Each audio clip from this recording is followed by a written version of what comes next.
Hey YouTube, Josh here from the J side. Friday. This is the second attempt at this week's video. The first video was like 20 minutes long and finished it, uploaded it, check it in the morning. It was fine except for one segment.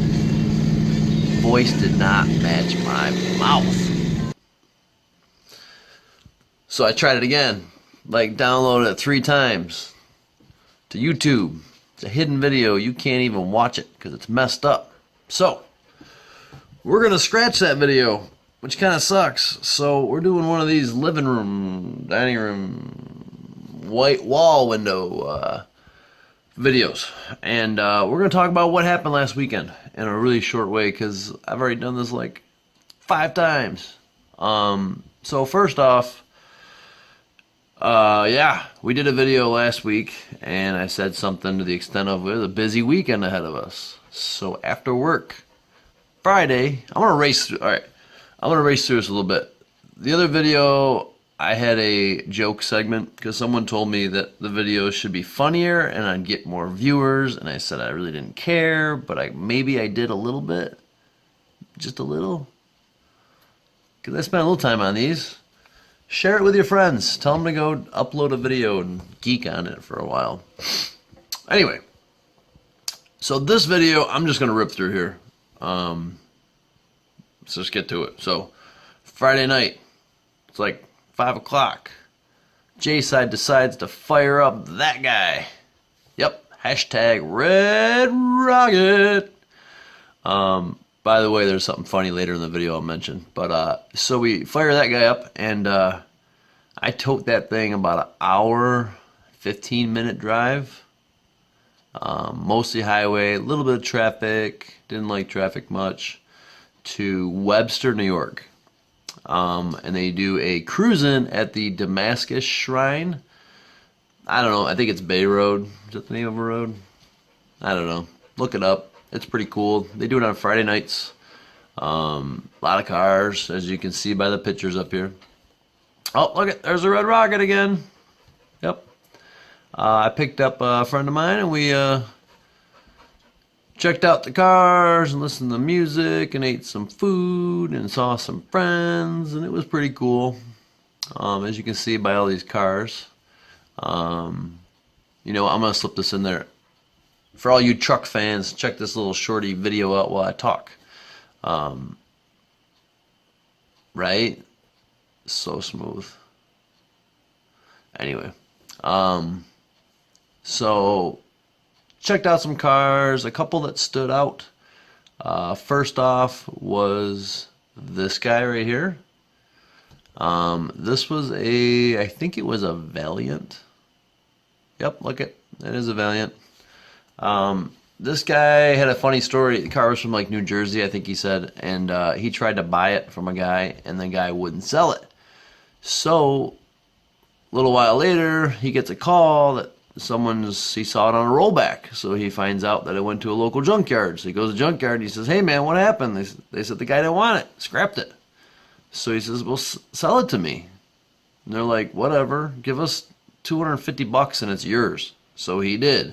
That's his car. Originally was a slant 6 because it's a Mopar.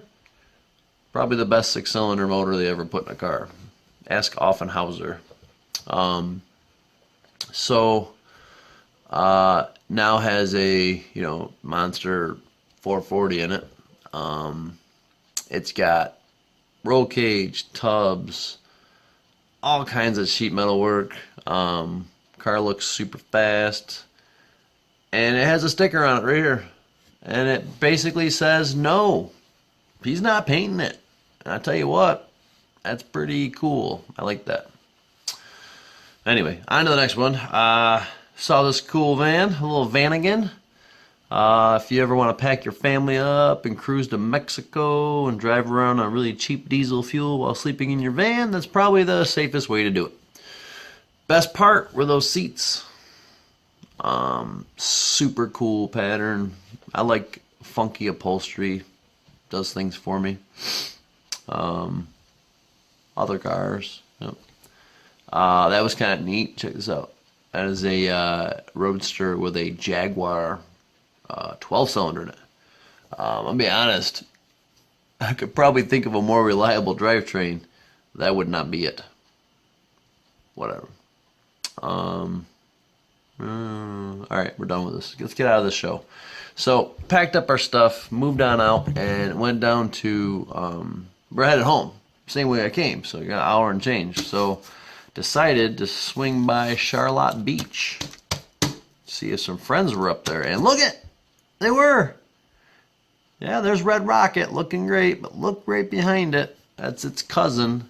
I don't know if that chick named it, but I can tell you it's a glittery, metal flake ridden 5.0 disc braked Monster Comet.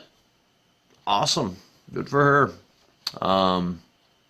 Anyway, so we leave that event and rip home on the highway in the dark. Car drove great. Awesome. Decided to go to sleep, get up in the morning, and go to another car show. But before that, we're just going to scroll through a short video real quick. Alright, so we're in the garage this morning. We did a little tuning on the Red Rocket here. And amongst upping some jet sizes and whatnot, we as in Chevelle Paul and I went up a few main sizes, and then the accelerator pump was leaking, and I didn't happen to have another diaphragm in my huge box of Holley stuff, so I found one out of another carb that was for a oversized accelerator pump. I don't know if you can see the size of that. I'm going to carefully stack these. Some of that. The top one is a stock one that came on it, and the bottom one is like a higher volume one. So I put that diaphragm in there, and it seemed to work a lot better, but I think we can make it better. I have the oversized diaphragm in a stock size. I don't know what you'd call it, teapot thing. I don't know. Anyway, and I think we could utilize that a little bit. I didn't have enough room on the intake to clear it, so I was digging around because I don't have a lot of hood clearance right now. And I have a tiny air cleaner on it, so I found a little tiny spacer, and with some measuring I think it might work. By the time you put a gasket on both sides of it, I think we're gonna have room for that teapot thing. I don't know why I call it teapot. It's not a teapot. It doesn't percolate nothing. The squirter thing. I'll Google it, find out a real term for it. But anyway, let's get to it. We've got a car show in like 2 hours, and I want to do another test pass today on the way to the car show. So let's get to work. Okay. Now that you've seen that, I can tell you that that spacer that I put in there did not work. It hit the arm for the accelerator pump. So if you see here, I cut that corner out there, that little ear, and it worked just fine. I didn't bother cleaning it up. I just did it with a Sawzall. It works great. I did drive the car after this, a little test and tune, and as you can see by the numbers, we gained about a second everywhere. So I'm assuming that means that it pulls a little better up to that 8th mile stretch. But I'll tell you what, it's got a wicked flat spot, and I don't like it. It doesn't drive easy. So what I'm going to do is I ordered a 30cc accelerator pump diaphragm, which is what was in there, and should be here any day. I can put that smaller housing back on, and it should run better. Because if we remember correctly, when I put that carb together, it leaked. And it was leaking out of that accelerator pump diaphragm. And I think that's where part of our little skip was coming from. So I think we can clean that up and make it a little better. Anyway, so packed up our stuff, went out to Hamlin, New York, along the beach, which is pretty close to where I live. And they were doing their first ever car show. And the people putting it on were they own a motorcycle shop. They do really hardcore Harley stuff. But they also got cool cars. One of the owners I don't know if it's his son or what. Tidbit, a story, and I would have put the video right here, but I couldn't find it because it's been a long time, and I don't even know where I recorded it on. But we were at Syracuse Nationals back in like 2010, maybe 10 to 13, somewhere in that range. And he had this 40s sedan with a Corvette clip in the front, LT1, disc brake, whatever. He still drives it, but he was doing autocross, and I didn't know that was them at the time. And they got kicked out for taking out too many cones. And in the video I had on my phone, like, he took out a bunch of cones drifting around this corner, and then just to start doing donuts, which was pretty awesome, and I appreciated that. So that's these guys, they're real. So car show went on with no problems. A lot of people, good weather, as you can see by all the pictures. Look at Red Rocket again, so great. Anyway. We'll just keep scrolling through pictures here.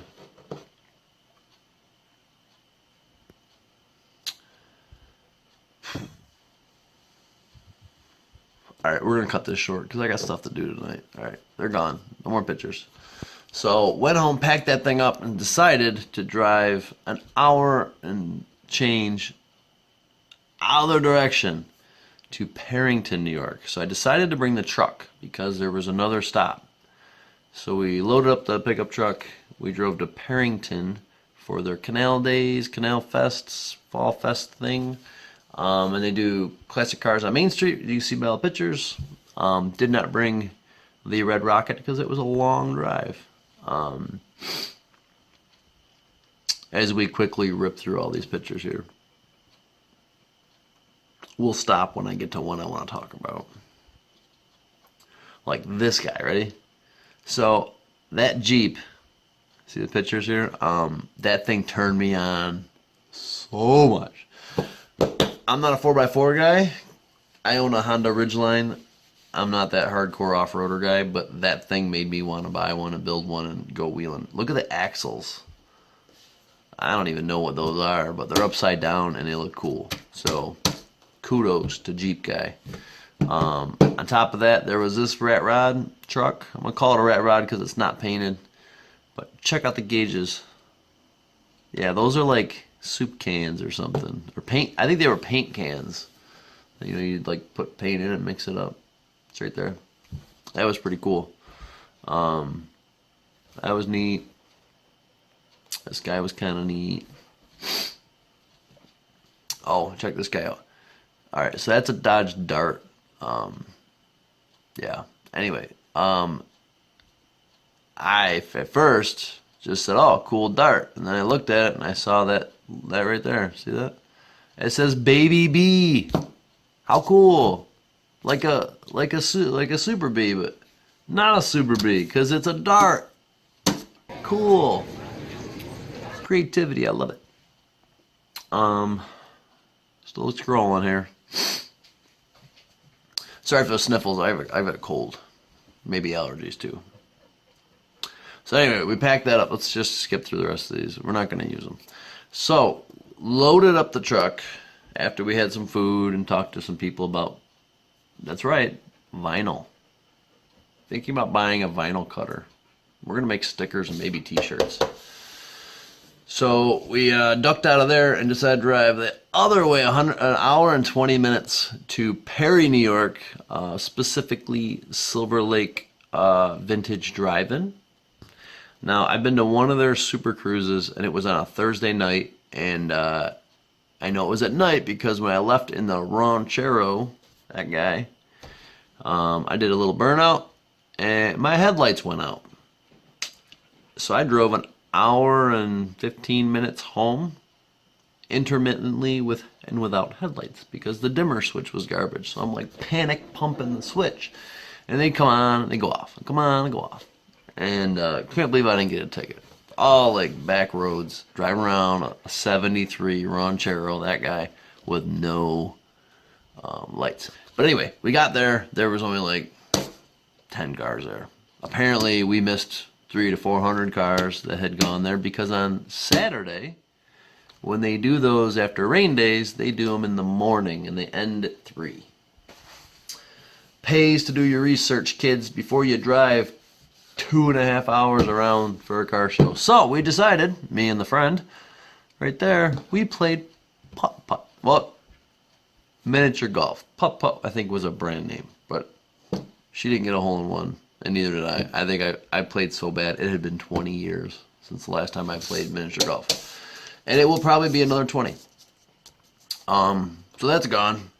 So motor that back home, and then went to bed again because it's late. Get up early, and we went back to Hamlin, New York, to Level 1 Classic Cars for another cruise in. These guys own, I believe, a body shop or something out in Ontario or Webster, New York, and they've got a ton of cars out front. And apparently, this is where they bring the prettier cars and clean them up and sell them and commission them and whatever they do. Or consignment, sorry. So we creeped around. I'm just showing these pictures are all inside. These are their cars. I'm going to tell you, like I said earlier, I'm not a Dodge guy because I can't afford them. I would love one. This guy right there, I want to jump curbs and do donuts and smash trash cans with that car. That thing looks so much me. But I have no money to buy one, so I'm not going to. But it's cool, see? They also had this guy outside, another Roadrunner. Check out the black big fatties on the back. Kind of cool. Like, they used to call that day 2 cars or something like that, where you'd like buy a hot rod, put a beater set of Steelies on the back, go drag race, then take them back off. So then these are the cars outside. This thing's pretty cool. Guy drives it on the street a lot, but drives it. The Malibu. Red Rocket again, super shiny. So then, took her home, drove all the way to Sodus, New York, other direction, to see some folks at a Mike Rod race. We talked about this before, and if you didn't watch the other video, I don't care. Look it up. Mike Rods. They're tiny, little kids ride them and they fly. So we leave there, drop off my friend. I'm going home, and I said, hey, there's one more cruising. It's Sunday at Dairy Queen in Greece, New York, which is kind of on the way, and it's off of Dewey Avenue. And yeah, look at all these cars. There was a ton of people there, and it was super fun. So I am talking to this gentleman that has that car, and the lady I was talking about with the comment earlier comes walking up in front of this group of people and says, hey you, where's Red Rocket? Or no, hang on, take that back. Hey you, where's your Red Rocket? And I said, right here. Do you want to see it? And she said, no. And I said, I left it home because I had a lot of driving to do today. And then I instantly, by the looks I got from the old guy sitting next to me here, that owned that car, that was not a great name to name your car. I thought it was funny, but when you're talking to somebody that restored a serious car, you kind of feel like a tool. So, we all got to get a laugh out of it. And, yes, I have a Red Rocket. It's really bad mileage, and it's loud and rowdy, and people love it. Anyway, so finish this up. Let's just rip through these pictures real quick. And then went home after all that. And they're still playing, aren't they? All right. Okay, good. We're done. All right. We're out of it. That's it. That was a busy weekend, and this video is already like 17 minutes long. Oh my god. It's not any shorter than the other one was. I hope the audio comes out okay, because this is a one-taker. There's going to be no editing, but just adding pictures. Next week is a big weekend. This weekend, not so much, but next weekend we've got a car show in Orleans County at the fairgrounds. We have a swap meet at the Old Soul where they did the burnouts. That place, remember? Watch that video. Just look it up. Watch it. You'll enjoy it. But they do a swap meet there. This will be their second one they've ever done, and I can't wait to go. And then Hilton Apple Fest is the same day. So we've got a lot going on next weekend, so keep an eye out. I want to this week try our small tire versus big tire versus times, and see if little tires make cars go faster, or if they just do better burnouts. We're gonna find out this week. But until then, I hope you all have a good week. I hope you all get out in the garage, do some wrenching, some tinkering, and whatever. I know the summer season's running out and car shows are coming to an end, so we try to hit them all kind of last minute, because you know you're not going to see any cars all year. It's like 12 months of snow. So get to it. Get in the garage, pick up a wrench, do some stuff, and I will see you next week. The same place, the same time. And you know what? I'll tell you that joke next week.